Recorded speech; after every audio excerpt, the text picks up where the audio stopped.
ini lur, kentang kita, kentang Indofood atau kentang Atlantik. Jadi ini kurang lebih 70%. Ya, persentase 70%. Jadi, kemarin saya tes dalam berbatang itu 1 kilo. Jadi cukup menjanjikan. Kemudian jaminan dari harga daripada perusahaan atau dari Indofood itu dijamin. Kalau yang bisa masuk pabrik itu harganya 7.300. Kentang ini kan panen hanya sekali.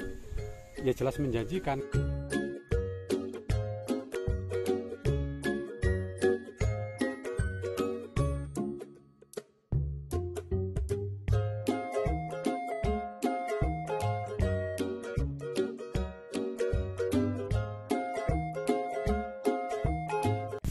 Assalamualaikum warahmatullahi wabarakatuh.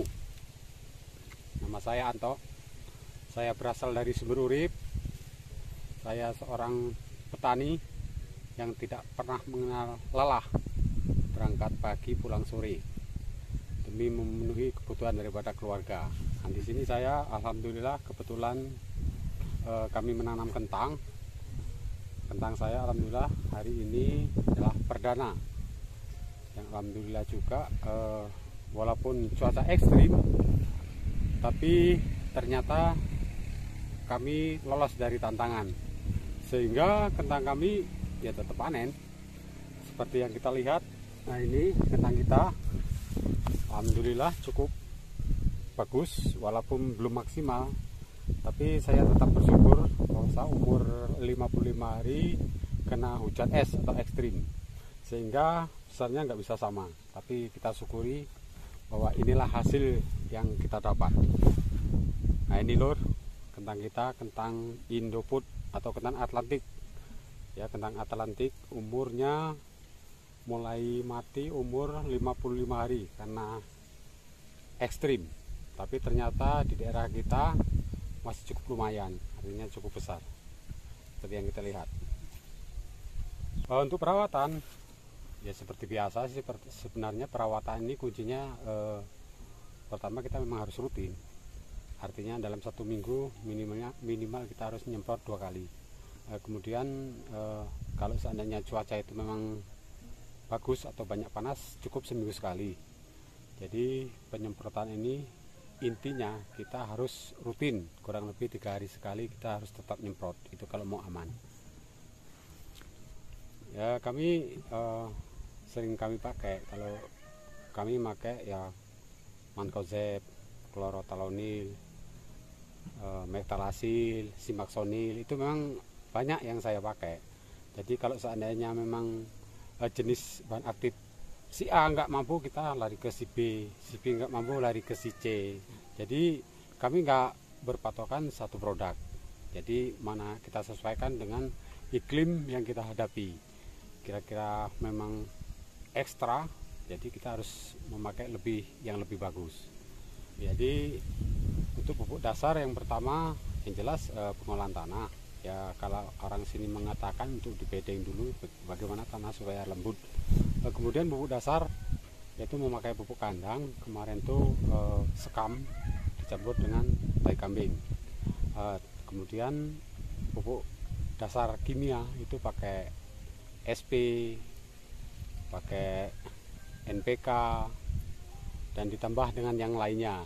Jadi kami memakai kemarin itu polisulfat ya untuk membantu daripada pupuk dasar. Kemudian yang selanjutnya ya kita seperti biasa, waktunya kita kasih makan ya harus kita kasih makan.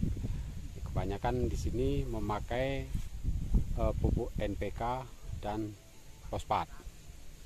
Jadi sebenarnya kami masih kasar ngomong masih penasaran ya, karena memang belum maksimal. Tapi kita syukuri, saya katakan tadi bahwa dengan hasil yang mungkin kurang maksimal, tetapi kita puasnya apa? Karena bibit kentang Atlantik ini saya baru pertama kali saya nanam. Ternyata di usia 55 hari mereka sudah mulai mati karena ekstrim atau kena badai, hujan es. Tapi ternyata kentangnya masih besar. Jadi ini kurang lebih 70%. Ya, persentase 70%. Jadi kalau seandainya cuaca itu bagus, per batang itu mencapai 1 kilo. Jadi minimal setengah kilo. Kemarin saya tes dalam per batang itu 1 kilo. Jadi cukup menjanjikan. Kemudian jaminan dari harga daripada perusahaan atau dari Indofood itu dijamin. Kalau yang bisa masuk pabrik itu harganya 7.300. Jadi kalau misalnya ukuran kentang rendang atau kentang sayur itu nanti dijual di sini selakunya ada yang nampung. Tuh. Jadi bibit ini dibantu atau diutangi itu dari perusahaan Indofood. Itu diutangi terlebih dahulu, kemudian setelah panen nanti uang daripada bibit kentang itu dipotong. Jadi untuk membantu petani mereka ngutangi terlebih dahulu, kemudian untuk pupuk, untuk pemupukan, penyemprotan dan lain-lain itu dibebaskan. Dalam arti dibebaskan tidak terpaku daripada perusahaan, karena selera daripada petani itu masing-masing. Kadang-kadang saya pakai ini, saya pakai itu. Nah, jadi dibebaskan, artinya kita bisa milih gitu lah, nggak seperti biasa. Kadang-kadang ada sebagian itu kan ditentukan kau harus pupuk ini, kau harus racun ini, sekarang enggak. Jadi itu suatu peluang daripada petani.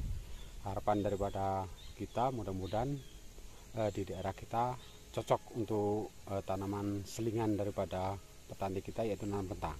Itu kedepannya harapan daripada kami perusahaan, saya mendengar informasi bahwasanya karena di tempat kita ini cuacanya sangat ekstrim, kemudian nggak bisa kita tebak. Yang perkiraan seharusnya panas, sekarang ternyata masih hujan. Jadi untuk kedepannya itu ternyata ada informasi kalau seandainya cuacanya banyak ekstrim, itu kentangnya beda yang ditanam. Jadi informasi untuk ke depan ini mereknya Bliss. Kalau sekarang ini sebenarnya jatah musim panas mereknya Atlantik.